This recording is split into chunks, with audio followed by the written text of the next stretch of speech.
Hey, Abnormal Family. I want to talk to you about another popular encounter and Bigfoot story.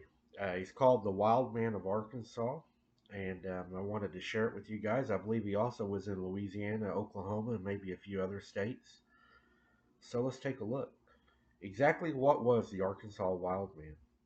Many believe that stories of Bigfoot, a gigantic hairy man-like creature with huge feet, originated in the Pacific Northwest. This is not precisely correct. Early settlers of the South reported encounters with strange Sasquatch like monsters long before the first recorded sightings in Washington and Oregon. As they pushed their settlements deep into the woods and their hunts even deeper, the early frontier people of South often ran up against mysterious monsters that defied explanation. One of the most bizarre involved a series of events surrounding a creature called the Wild Man by newspapers in the 1840s. The earliest known recorded sighting took place in February and March of 1846 in the Crowley Ridge area of eastern Arkansas. Stories about the creature's appearance were carried in newspapers across the nation, with the Baltimore Sun reporting on March 13, 1846, that his track measures 22 inches, his toes are as long as a common man's fingers, and the height that make him the double size of a usual human. That's interesting because the footprint that they found at my granny's was also 22 inches, if you remember. I was telling you all about that. Other reports followed, with the second surge of news coverage taking place in 1851. The New Hampshire Patriot, the State Gazette, reported on May 29th of that year that an expedition was about to leave Memphis to hunt for the wild man. The monster was said to be of gigantic size and covered with hair. The same newspaper followed with a page, one account on the June 5th, quoting the Memphis Inquirer as its source for a report that a wild man had been seen chasing a herd of cattle. He was gigantic statue, the body being covered with hair, and the head with long locks that fairly enveloped his neck and shoulders. The wild man, after looking at them deliberately for a short time, turned and ran with great speed, leaping from 12 to 14 feet at a time. The Enquirer account noted that the monster had been seen in St. Francis Green and Poinsett counties for 17 years, a statement that indicates that now lost reports may have been made as early as 1834. Colonel David C. Cross and Dr. Sullivan of Memphis were said to be organizing an expedition to search for the creature. This may have well been the first Bigfoot hunt in American history. No written details of the results of their search have yet been found, but certainly could exist. Another round of accounts appeared in the nation's newspaper in 1856 on January 3rd of that year. The Pittsfield Sun reported a wild man, 7 feet high, is stated to be roaming through the great Mississippi bottoms in Arkansas.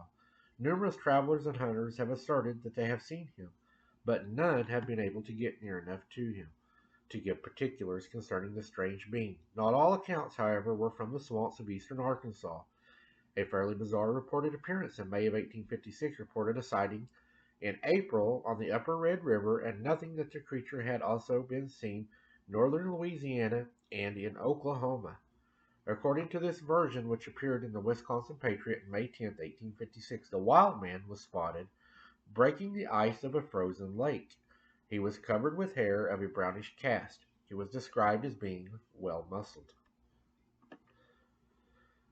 A party of men from Louisiana had gone into the wilderness on horseback to find the creature and decided to try to capture it.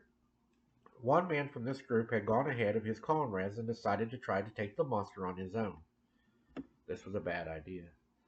So soon as the wild man saw the horse and the rider rush frantically toward them, and in an instant dragged the hunter to the ground and tore him to almost dreadful manner, scratching out one of his eyes and injuring the other so much that his comrades despaired the recovery of his sight, and biting large pieces out of his shoulder and various body parts. You know, that is a very powerful creature to be able to just to do that to you. And perhaps the most bizarre part of the story, the wild man supposedly made off with the injured man's horse. The hunter's friends set off in pursuit, joined by the party of the Choctaw Indians that happened to be in the area. The chase led up into the Ouachita Mountains, then covered in snow from particularly brutal winter, where the pursuers failed to capture their elusive prey. Stories of the gigantic hairy-covered man-like creature are told in Arkansas to this day, notably the Ouachita and Ozark Mountains, and also into the Oklahoma Territory. It is believed that this creature has been in the Oklahoma and Arkansas Territory maybe even since the beginning. People don't know why, but maybe it's due to the mountains and numerous caves that run through the regions, with the with a lot of natural food sources and water sources and large areas for these creatures to hide. I've thought about that too in the winter. If it was really frozen and you was trying to locate them, you may look for breaks in, the lake, ponds, water, things like that may be a good indication to where they are staying because they would have to break the water, the ice on the water anyways, and able to access it. So I think that may be a good way to try to locate them. Guys, I thought this was a good one. I really wanted to cover it with you guys. I thought it was very interesting. Back in the 1800s, it was seen in Arkansas, Oklahoma, and Louisiana. Oklahoma being where I'm from, shows me that these creatures have been here a very long time, and they say maybe even in this area first. So I thought that was really, really exciting, and that may go on to show that why Oklahoma probably has more sightings than what is reported and is higher up on the list. But I want to go over that with you guys. I can't wait to see what y'all think about this in the comments. I look forward to those. I appreciate each and every one of you watching. Until next time, guys, don't be something's dinner, and we'll see you on the next one.